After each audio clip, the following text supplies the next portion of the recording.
வாஃபியா சபையின்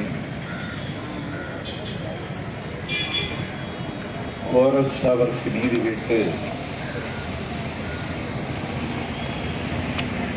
அனைத்து இஸ்லாமிய இயக்கங்கள், அரசியல் கட்சிகள், முஸ்லிம் ஜமாத்துகள் நடத்துகின்ற கண்டன ஆர்ப்பாட்டத்திற்கு தலைமை தாங்கியிருக்கின்ற ஆல் இந்தியா இமாம் கவுன்சில் மாநில செயற்குழு உறுப்பினர் கண்ணியத்திற்குரிய மௌலவி சௌகத் அலி உஸ்மானி அவர்களே, இந்த நிகழ்வில் கலந்து கொண்டு கடமையாற்ற வந்திருக்கிற அனைவரையும் வரவேற்று மகிழ்ந்திருக்கின்ற பாப்புலர் ஃப்ரண்ட் ஆஃப் இந்தியாவின் மாவட்ட தலைவர் நெஞ்சம் நிறைந்த மாமா சத்தார் அலி அவர்களே, இந்த நிகழ்வில் கலந்து கொண்டு முன்னிலை பொறுப்பை ஏற்றிருக்கின்ற பாப்புலர் ஃப்ரண்ட் ஆஃப் இந்தியாவின் மாவட்ட தலைவர் கண்ணியத்திற்குரிய முகமது ஜிஸ்தி, இந்திய யூனியன் முஸ்லீம் லீக் தலைவர் கண்ணியத்திற்குரிய ஷாஜஹான், நேஷனல் தவ்ஹீத் ஃபெடரேஷன் மாவட்ட தலைவர் அகமது ஹபீப், ஏகத்து முஸ்லீம் ஜமாத் மாவட்ட செயலாளர் அப்துல் ரஹ்மான், மனிதநேய ஜனநாயக கட்சியின் மாவட்ட செயலாளர் இஜ்ருல் ஹபீஸ், கண்டன உரை நிகழ்த்தியிருக்கின்ற அனைத்து ஜமாத்தினுடைய கூட்டமைப்பின் செயலாளர் எம்.ஏ. கான், நேஷனல் உமன்ஸ் ஃப்ரண்டின் சார்பில் கண்ணீர் மல்க உரையாற்றிய தங்கை மனோபா, கனல் மணக்க பேசியிருக்கின்ற தமுக மாநில துணைத் தலைவர் கோவை சையத், எனக்கு முன்னால் இங்கே நிறைவுரை ஆற்றியிருக்கின்ற எஸ்டிபிஐ கட்சியினுடைய மாநில தலைவர் நெஞ்சம் நிறைந்த நெல்லை முபாரக், நன்றியுரை ஆற்ற காத்திருக்கின்ற அமமுக தலைமை கழக பேச்சாளர் முகமது யூசுப், இந்த நிகழ்ச்சிக்கு ஒரு வடிவம் தந்திருக்கின்ற அமமுக மாவட்ட செயலாளர் அன்வர் சதாத் உள்ளிட்ட நிர்வாகிகளுக்கு, இந்த கொரோனா கோவிட்-19 என்கிற கொள்ளை நோய் நம்மை காவு வாங்க எத்தனைக்கின்ற இந்த கொள்ளை நோய் காலத்தில் வாஃபியா சபையின் கோர சாவுக்கு, கோர படுகொலைக்கு நீதி கேட்டு வந்திருக்கின்ற என்னுடைய இஸ்லாமிய சொந்தங்களுக்கும் முதற்கண் என்னுடைய வணக்கத்தையும் நன்றியையும் தெரிவித்துக் கொள்கிறேன். இந்த நிகழ்வில் கலந்து கொண்டு கடமையாற்றுவதற்கு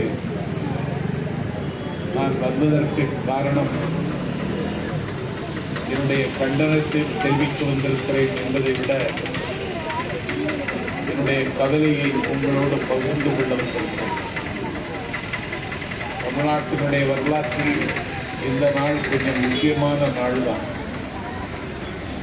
இன்றைக்குத்தான் தமிழ்நாடு சட்டமன்றத்தில் நம்மை வேறற்றவர்களாக ஆக்குவதற்கு விலைச்சத்தனமான மிருக நியாயம் கூட இல்லாத மோடி அரசு நாடாளுமன்றத்தில் கொண்டு வந்த குடியுரிமை திருத்த சட்டம் சிஏஏ என்கிற சட்டத்தை திரும்ப பெற வேண்டும் என்று தமிழ்நாடு சட்டமன்றத்தில் முதலமைச்சர் மு.க. ஸ்டாலின் தீர்மானம் கொண்டு வந்த நாளில் உங்களை நான் சந்திக்கிறேன். ஆகவே நமக்காக யாரும் இல்லை, நம்முடைய குரல்கள் கேட்கப்படவில்லை, நம்முடைய கண்ணீர் யாராலும் கண்டுகொள்ளப்படவில்லை. நாம் நிராயுதபாணியாகவே நின்று கொண்டிருக்கிறோம் என்று உங்கள் நெஞ்சில் ஒரு நிலநடுக்கம் இருக்குமானால் தயவு செய்ததை நீங்கள் தவிர்த்துக் கொள்ள வேண்டும் என்று நான் கேட்டுக்கொள்கிறேன். இரண்டு கிடக்கிறது என்னுடைய தேசம்.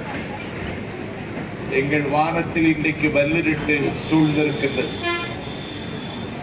ஒரு மிலேச்சத்தனமான மிருக நியாயம் இல்லாத மோடியின் அரசு 2014 அமைந்ததற்கு பிறகு இந்தியாவில் இன்றைக்கு சிறுபான்மை மக்கள் அச்சத்தின் மடியில் விழுந்து கிடக்கிறார்கள். ஆகவே அச்சத்தில் விழுந்து கிடக்கிற இந்த மக்களுக்கு ஒரு எதிர்காலம் உண்டு என்பதை விட விடுதலை உண்டு என்று சொல்வதற்கு மனித உரிமை ஆர்வலர்கள் உங்களுக்காக குரல் கொடுப்பதற்கு எப்பொழுதும் இந்தியாவில் தயாராகவே இருக்கிறார். ஆனால் மரங்கள் கூட மலர்களை காட்டி விளம்பரம் செய்கிற இந்த காலகட்டத்தில் தலைநகர் டெல்லியில் சாம்ராஜ்யங்களின் சாம்பல் மேடாக இருக்கிற டெல்லி பட்டணத்தில் வளர்ந்து கொண்டிருக்கிற வல்லரசினுடைய இந்தியாவின் உள்துறையின் பரிபாலனத்திருக்கிற டெல்லி பட்டணத்தில் லஜ்ஜத் நகரில் ஒரு மாவட்ட மஜிஸ்ட்ரேட் அலுவலகத்தில் ஒரு 4 திங்களுக்கு முன்னாலே பொறுப்பேற்ற ஒரு டிஃபென்ஸ் அதிகாரி எங்கள் செல்ல பிள்ளை ராஃபியா சஃபி கடத்தப்பட்டிருக்கிறாள், துண்டு துண்டாக வெட்டப்பட்டிருக்கிறாள். அவளை ஒரு இருண்ட புதரிலே தூக்கி வீசி எறிந்திருக்கிறார்கள் என்கிற செய்தி எனக்கே தாமதமாகத்தான் தெரிந்தது. செய்திகளை தேடியும் துருவியும் ஆதிக்கங்களின் கன்னங்களில் அறைகின்ற படியை அச்சமில்லாமல் மேற்கொண்டு வருகிற நான் இந்த செய்தியை கேட்டதற்கு பிறகு நான் உறைந்து போனேன். உறக்கம் வரவில்லை.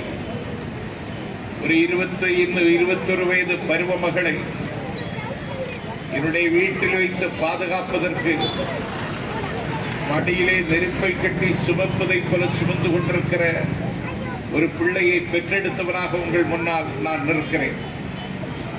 ஆகவே மோடியினுடைய ராஜ்யத்தில் இப்படியெல்லாம் அநியாயங்கள் அரங்கேறுகிறது என்பது ஆச்சரியம் தகுந்ததல்ல.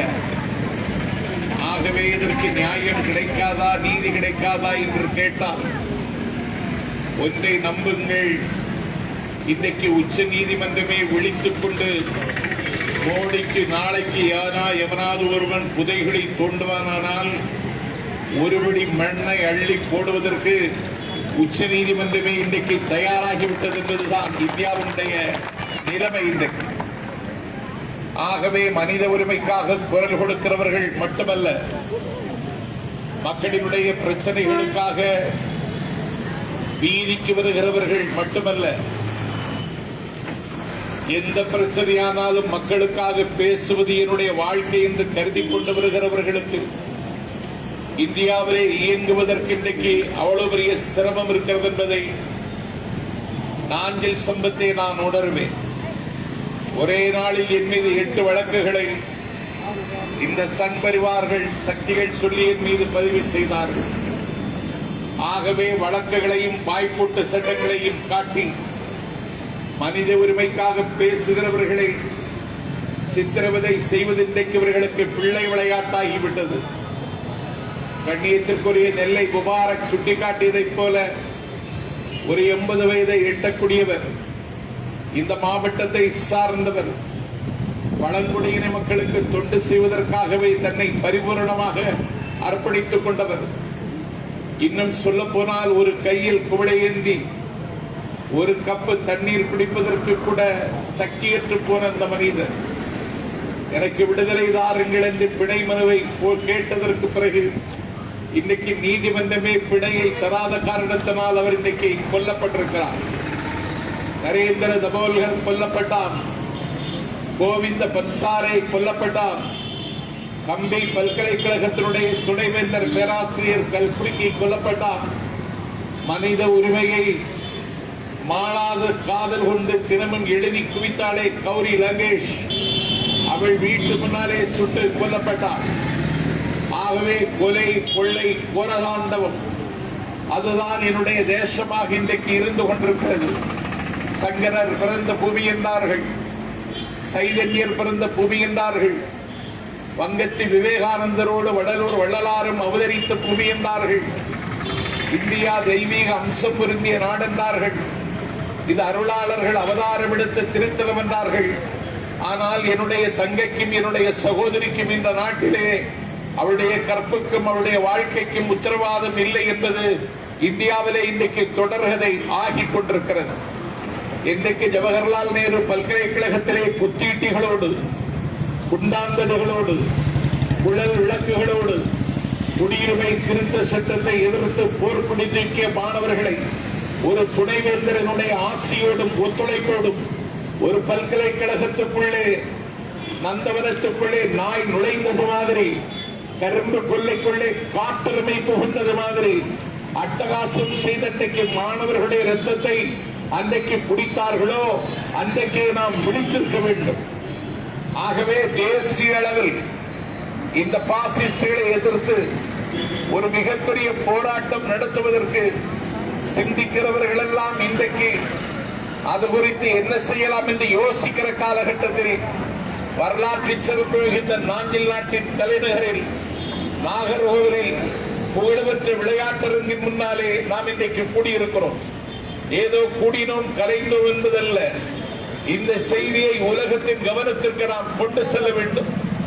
கண்மூடி கண் திறப்பதற்குள்ளே இன்றைக்கு உலக செய்திகள் காட்டு தீ போல பரவுகிறது என்றால், எங்கள் ராஃபியா சஃபி 21 வயது இளநங்கை, ஒரு டிஃபென்ஸ் அதிகாரி, தலைநகர் டெல்லியில் மஜிஸ்ட்ரேட் அலுவலகத்தில் அதிகாரியாக இருந்த ஒரு பெண்மணி துவம்சம் செய்யப்பட்டிருக்கிறாள், வெட்டப்பட்டிருக்கிறாள், வீசி எறியப்பட்டிருக்கிறாள்.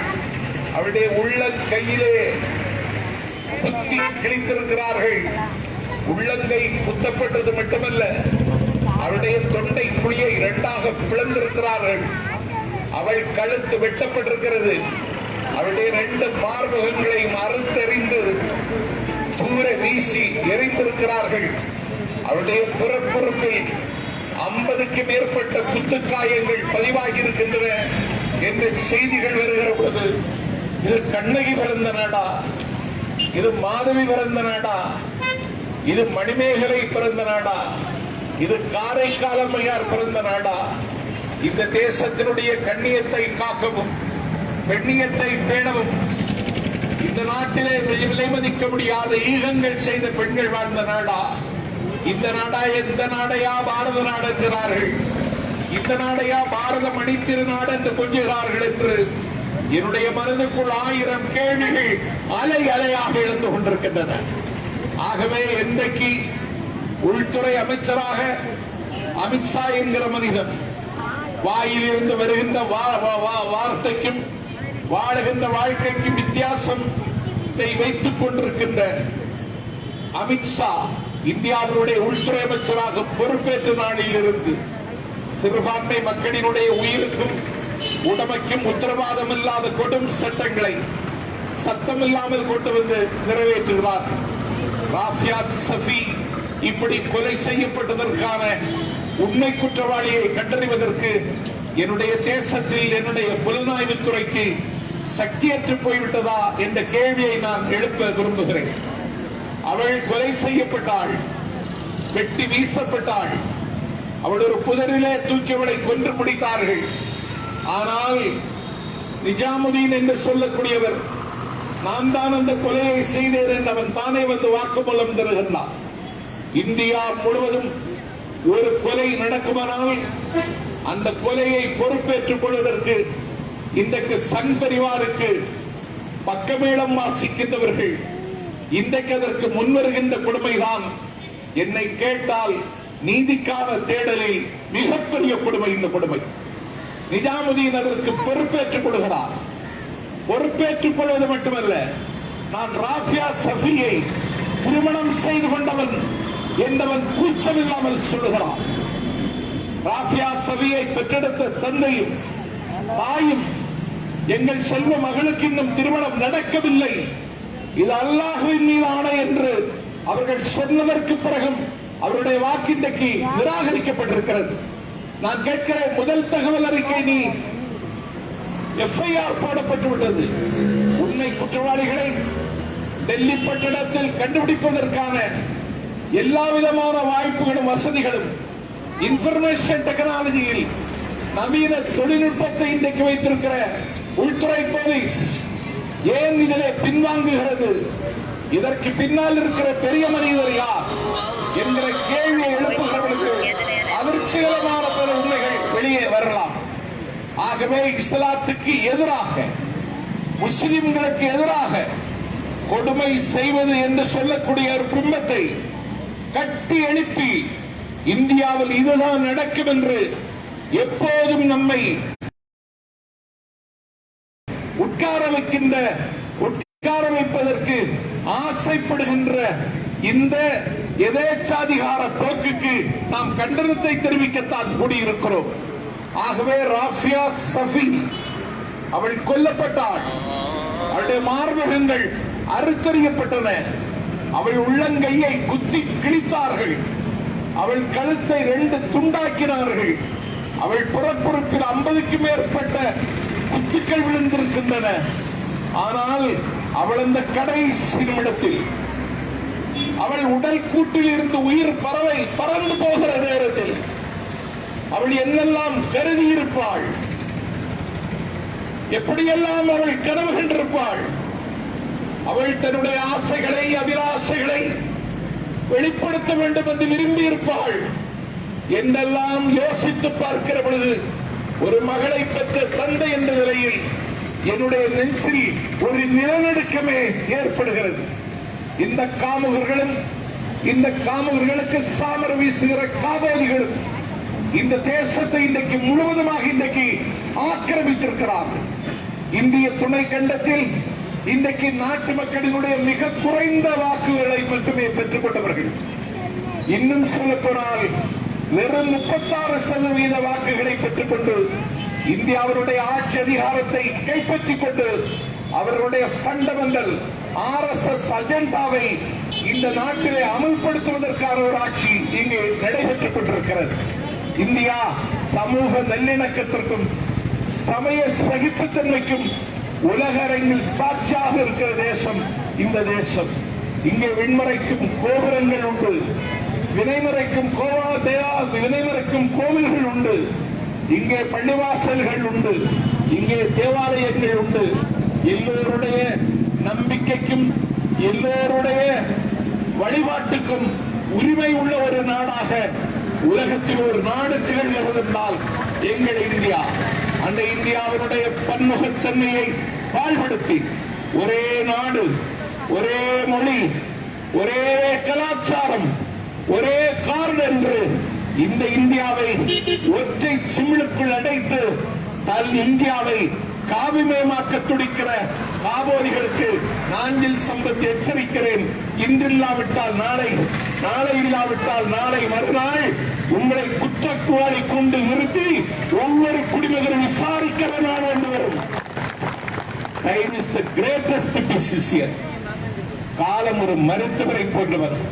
இன்றைக்கு உன்னுடைய ஆட்சி இருக்கலாம், உன்னுடைய அதிகாரம் இருக்கலாம், அதற்காக இந்த நாட்டில் காலுக்கு கீழே கிடப்பவர்களை எல்லாம் ஏறி மிதித்து விடலாம் என்று கருதுவாயானால் இனி வருகிற நாட்களில் அது நடக்காது.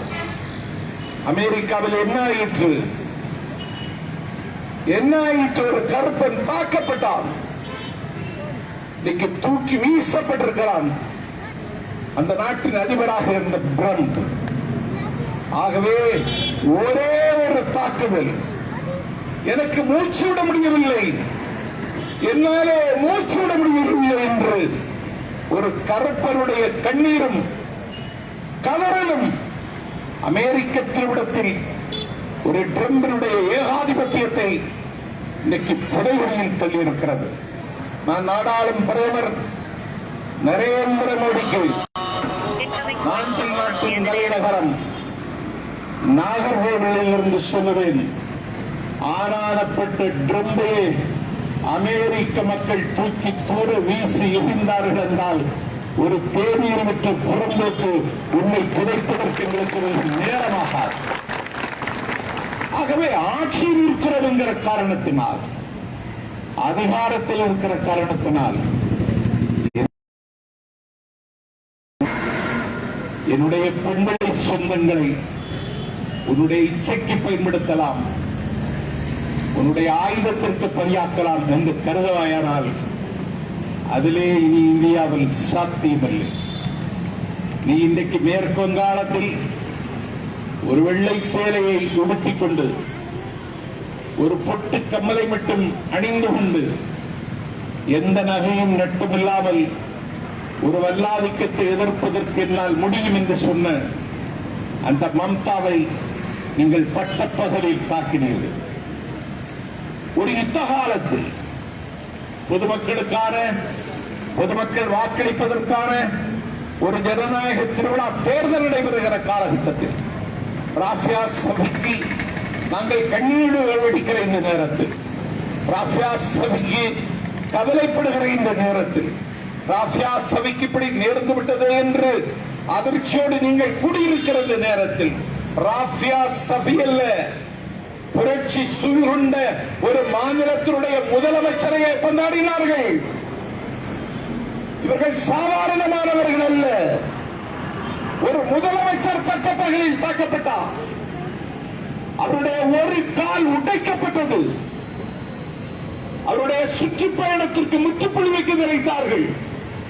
எல்லாவற்றையும் இன்றைக்கு அசுர பசியோடு விழுங்க துடிக்கின்ற இந்த வல்லாதிக்க கழுகுகள் மேற்கு வங்காளத்தையும் விழுங்கிவிடலாம் என்று நினைத்து மம்தாவின் ஒரு காலை உடைத்தார்கள். உடைந்த காலில் கட்டுப்பட்டுக் கொண்டு 8 கிலோமீட்டர் நடந்தார் மம்தா. ஒரு கால் உடைந்து விட்டது, நீங்கள் மோடியை எப்படி எதிர்கொள்ள முடியும் என்று சொன்ன பொழுது இன்றைக்கு மம்தா திட்டவட்டமாகவும் தெளிவாகவும் திருத்தமாகவும் சொன்னாள், மோடியை எதிர்ப்பதற்கு எனக்கு ஒரு கால் போதும், 2 கால் தேவையில்லை என்றார். அந்த மம்தாவின் நெஞ்சில் எரிந்த நெருப்பு, மம்தா அந்த அம்மையார் வைத்திருந்த வைராக்கியம் உங்களுக்கு எனக்கும் சொந்தமாக. இன்றைக்கு என்ன ஆயிற்று? அந்த கட்சியை சிரச்சேதம் செய்து அந்த கட்சியின் சுயந்ததிகாரி போன்ற மம்தாவின் நம்பிக்கைக்கு பாத்திரமானவர்களை எல்லாம் கொண்டு போய் பிஜேபி மயமாக்கி மேற்கு வங்காளத்தை காவி மயமாக்க துடித்த காபோதிகளின் கன்னத்தில் அறைந்து கொண்டு இன்றைக்கு இந்தியாவிலே எழுந்து நிற்கிறார். மோடிக்கு சொல்லுவேன், மம்தாவுக்கு மட்டுமல்ல, இந்த நாட்டில் இருக்கின்ற ஒரு ஹாத்தோன் பிவிக்கும், இந்த நாட்டில் இருக்கின்ற ரசீதா பேகத்துக்கும், ஒரு சராசரி ஒரு வீடு சுட்டுகிற தொழிலாளி மகளுக்கும் அந்த உரிமையை எடுத்துக் கொள்வதற்கும் அந்த உணர்வுக்கு தன்னை ஆளாக்கிக் கொள்வதற்கும் பரிபூர்ணமான உரிமை உண்டு என்பதை தயவு செய்து மறந்து விடாது. ஆகவே ராஃபியா சஃபி ஒரு ஏழை குடும்பத்தில் கல்வியை தேடி ஒரு டிஃபென்ஸ் ஆபீசராக ஒரு மஜிஸ்ட்ரேட் அலுவலகத்தில் பணியாற்ற வந்தவளுக்கே இந்த நாட்டில் பாதுகாப்பில்லை என்றால் எங்கே போய் எழுவது, எங்கே போய் முறையிடுவது என்கிற ஏக்கம்தான் உங்களை தூக்கம் வராமல் இங்கே கொண்டு வந்து நிறுத்தி இருப்பதாக நான் கருதுகிறேன். இனிமேல் ஒரு ராஃபியா சபைக்கு என்னுடைய தேசத்தில் எந்த விதமான ஊனமும் ஆபத்தும் ஏற்படுவதற்கு நாங்கள் அனுமதிக்க மாட்டோம் என்பதை, அப்படி ஒரு முடிவுக்கு நீங்கள் வருவீர்களானால் ஒரு முடிவில்லாத போரை ஒரு முஸ்லிம் தொடங்கினால் அதை தடுத்து நிறுத்துவதற்கு அவருக்கு யோசியதில்லை என்பதையும் இங்கே நான் பதிவு செய்ய கடமைப்பட்டிருக்கிறேன். ஆகவே நீங்கள் சிலர் அல்ல, நீங்கள் பலர், நீங்கள் 30 கோடியாக இருக்கிறீர்கள். என்னுடைய தியாகத்தின் நிறம் பச்சை. என்னுடைய தேசம் விடுதலை பெற்றதும், என்னுடைய தேசம் இலங்கை உடைத்ததும், என்னுடைய தேசம் விடுதலையின் மீதிக்கு வந்ததும், என்னுடைய செங்கோட்டையில் என் தேசிய கொடி பறந்ததும் உங்களினுடைய உதரத்தால், உங்களினுடைய இரத்தத்தால், உங்களின் விலைமதிக்க முடியாத தியாகத்தான். இதை இன்றைக்கு எலெக்ஷன் செய்துவிட்டு ஏதோ ஜாலியன் பாலாபாக்கில் அதை ஏதோ ஒரு பொழுதுபோக்குக்காக கூத்தடிக்கின்ற இந்த கூறுகட்ட கூட்டம் இந்த நாட்டை விட்டு விரட்டுவதற்கான தேதி நிச்சயிக்கப்பட்டு விட்டது. அந்த தேதி நிச்சயிக்கப்படுமானால் அந்த தேதியை தீர்மானிப்பதற்கான போரில் எங்கள் ராஃபியா சஃபி எங்களுக்கு ஆயுதமாக எங்கள் கையில் ஏந்துவாள், நாங்கள் ஏந்துவோம் அவளை என்பதை இந்த நேரத்திலே தெரிவித்துக் கொள்கிறேன். தாக்குண்டால் பொருட்கள் கூட கரைவிட்டு சொல்லும். சிங்கம் மூர்க்கமாய் தாக்கினால் சின்ன முயல்வோடு எதிர்த்ததற்கும் வட்டமிடக்கூடிய பருந்திடமிருந்து தன்னுடைய குஞ்சை பாதுகாப்பதற்கு ஒரு பெட்டை கோழி ஒரு குருஷேத்திரத்தை ஏற்படுத்துகிறது. ஆகவே ஒரு கோழி தன் குஞ்சை பாதுகாப்பதற்கு துடிக்கிற துடிப்பு, தவிக்கிற தவிப்பும் அன்றாடம் நாம் பார்க்கிற காட்சி. ஆனால் ஒரு டிஃபென்ஸ் அதிகாரி என்கிற சிகரத்தை தொட்டதற்கு பிறகு என்னுடைய தங்கை ராஃபியா சபி சிதைக்கப்பட்டிருக்கிறாள், சின்னாபின்னப்பாக்கப்பட்டிருக்கிறாள், வன்புணர்வுக்கு ஆளாக்கப்பட்டிருக்கிறாள், பற்றி இணைக்கப்பட்டிருக்கிறாள், புற்றியிலும் துளையிலும் ஆக்கப்பட்டிருக்கிறாள். ஒரு அனாதையை போல மார்பகங்கள் அறுத்து கொள்ளப்பட்டது. அவள் ஒரு புதரில் தூக்கி வீசப்பட்டிருக்கிறாள் என்பது என் விடுதலை பெற்ற இந்தியாவில் இது ஒரு கருப்பு அத்தியாயம். இந்த கருப்பு தொடர்வதற்கு நீங்களும் நானும் அனுமதிக்கக்கூடாது. ஏதோ பாதுகாப்பற்றவர்கள் நாம், நமக்காக குரல் கொடுக்க யாரும் இல்லை என்று கருதாதீர்கள். ஊடகங்களுக்கும் இன்றைக்கு வாய்ப்பூட்டு சட்டங்கள். ஊடகங்கள் உண்மையை சொல்ல முடியாது. ஊடகங்கள் நிர்மலா சீதாராமனை அழகி என்று சொல்லுகின்றன. நாம் என்ன செய்ய முடியும்? ஆனால் ஊடகங்கள் உண்மையை சொல்ல முடியாமலும், ஊடகங்கள் தன்னை வெளிப்படுத்த முடியாமலும், ஊடகங்கள் தங்கள் நியாயங்களை வெளிப்படுத்த முடியாமலும் அவர்களுக்கும் இன்றைக்கு விலங்குகள் தயாராகிக் கொண்டிருக்கின்றன. எங்கிருந்து? வெளிநாட்டில் இருந்த சகாசிஸ் என்று சொல்லக்கூடிய இடத்தில் இருந்து இன்றைக்கு இவர்கள் விலங்குகளை வாங்குகிறார்கள். ஆகவே எல்லோரையும் ஒரு வலைக்குள் சிக்க வைத்து, எல்லோரையும் ஒரு பொறியில் அடைத்து வைத்து இந்த தேசத்தை இன்னும் ஆளுவதற்கு அவர்கள் வரம் கேட்கிறார்கள். ஆகவே ராஃபியா சஃபி எங்கள் மகளின் பெயரை உச்சரித்துக் கொண்டு இந்த வல்லாதிக்கம் இனிமேல் காலுந்த நாங்கள் அனுமதிக்க மாட்டோம். நாங்கள் சத்தியம் செய்து கொள்கிறோம், நாங்கள் நம்பிக்கையோடு சொல்கிறோம், இந்த வல்லாதிக்கத்தினுடைய நிழல் கூட இந்த தேசத்தில் படருவதற்கு இஸ்லாமாக இருக்கிறவன், ஈமான் மீது நம்பிக்கை உள்ளவன் அனுமதிக்க மாட்டான் என்பதை நீங்கள் சத்தியமாக எடுத்துக் கொள்ளுங்கள். அதுதான் இந்த நேரத்தில் நாம் எடுக்க வேண்டிய சபதம். தொடுக்க வேண்டிய போரும் எடுக்க வேண்டிய சபதமும் இன்னும் நிறைவேறுகின்றன. ஆனால் மோடிக்கு எதிராகவும், பாசிஸ்டுகளுக்கு எதிராகவும், வல்லாதிக்கங்களுக்கு எதிராகவும் எழுத்தாளர்கள், சிந்தனையாளர்கள், என்னை போன்ற சொற்பொழிவாளர்கள் எதை பற்றியும் அச்சப்படாமல் ஒரு போருக்கு அணியமாகி வருகிற காலகட்டத்தில் நாங்கள் பாதுகாப்பற்றவர்களாக ஆகிவிட்டோம் என்று நீங்கள் அஞ்ச தேவையில்லை. இந்த தேசம் விடுதலை பெற்றது உங்களால். இந்த தேசம் தலையில் நிமிர்ந்து நிற்பது உங்களால்.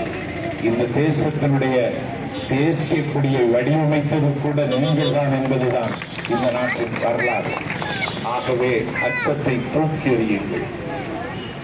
அவமானப்படுத்தப்பட்டோம் என்று எண்ணினால் அதை விட்டு விலகி வாருங்கள். ஆபத்து இன்னும் நேரும் என்று நினைப்பதாக இருந்தால் அந்த நினைப்பை விட்டுடியுங்கள். ராஃபியா சபைக்கு நேர்ந்த கொடுமை இனி நேராமல் தற்காத்துக் கொள்ள வேண்டிய அளவுக்கு நம்முடைய பெண்களை தயவு செய்து இஸ்லாமிய சொந்தங்களுக்கு குழுவின் அவர்களை அரசியல்படுத்துங்கள். அவர்களுக்கு மார்க்கத்தை கற்றுக் கொடுப்பதும் மட்டும் உங்களது கடமை அல்ல, எல்லா பெண்களையும் அரசியல்படுத்துங்கள். ஏதோ இன்றைக்கு ஆண்ட்ராய்டு போனில் தன்னை தொலைத்துக் கொண்டிருக்கின்ற என்னுடைய பிள்ளை செல்வங்களை அதிலிருந்து மீட்டுக் கொண்டு வாருங்கள். உலகம் வேக வேகமாக மாறி வருகிற இந்த காலகட்டத்தில் நம்மை நாம் அரசியல்மயமாக்கிக் கொண்டால் நம்மை நாம் அரசியல்படுத்துவதற்கு நாம் தயாராகிவிட்டால் நம்மை யாரும் எதுவும் செய்துவிட முடியாது என்பதை பரிபூர்ணமாக நம்புங்கள். இந்தியாவிற்கான விடுதலை போராட்ட வரலாற்றை ஒரு வரலாற்று மாணவனாக படித்து பார்த்த நான் சம்பவம். அந்த கதை அவர்கள் செய்ததால் தான் அது சாத்தியமாயிற்று. இன்றைக்கு அதை சாத்தியப்படுத்துவதற்கு வாய்ப்புகள் இந்த தகவல் தொழில்நுட்பத்தில் ஒரு மிகப்பெரிய புரட்சி அரங்கேறிக் கொண்டிருக்கிற காலத்தில் இதை நிச்சயம் நாம் சாத்தியப்படுத்த முடியும் என்பதை நம்புங்கள். ஆகவே ராஃபியா சஃபீக்கு அநியாயம் இழைத்தவர்கள், அந்த அநியாயத்தை கண்டுகொள்ளாதவர்கள், அந்த அநியாயத்திற்கு நியாயம் வழங்க மறுக்கிறவர்கள் இன்றைக்கு இல்லாவிட்டால் நாளை, நாளை இல்லாவிட்டால் நாளை மறுநாள் அவர்களை தூக்கில் நிறுத்துவதற்கு எங்களில் ஒருவன் துணிவான் என்ற நம்பிக்கையோடு கரைந்து செல்வோம். என்னுடைய கண்டனத்தை தெரிவித்துக் கொள்கிறேன். என் கவலையை உங்களோடு பகிர்ந்து கொள்ளுகிறேன்.